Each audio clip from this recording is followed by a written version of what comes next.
এবার এখানে বন্দেশ বন্দ্যোপাধ্যায় একটি কবিতা শোনাবে। বাবুদের তাল পুকুরে, আবুদের ডাল কুকুরে, সে কি বাস করলে তারা, বলে থাম একটু দাঁড়া। কুকুরের ওই কাছে না, লিচুর এক কাঠ আছে না, কোথা না আসতে গিয়ে একবার কাছতে দিয়ে, কাছে যেই চড়েছে ছোট এক ডাল ধরেছে, ও বাবা মরাত করে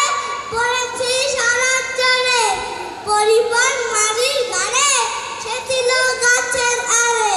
বেটা ভাই বড় নচ্ছা দুমাদুম গোটা দুচ্চা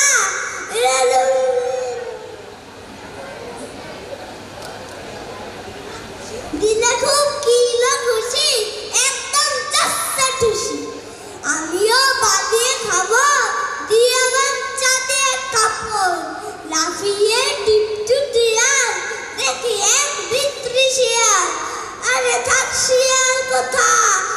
বেলোটা দাঁড়িয়ে হোটা, দেখেছি আজকে ওটা কুকুরও চড়া ছোটা, আমি কই কম্ব কাবা কুকুরে করবে সবার, মা গো বলে পাঁচিলে ফকর বলে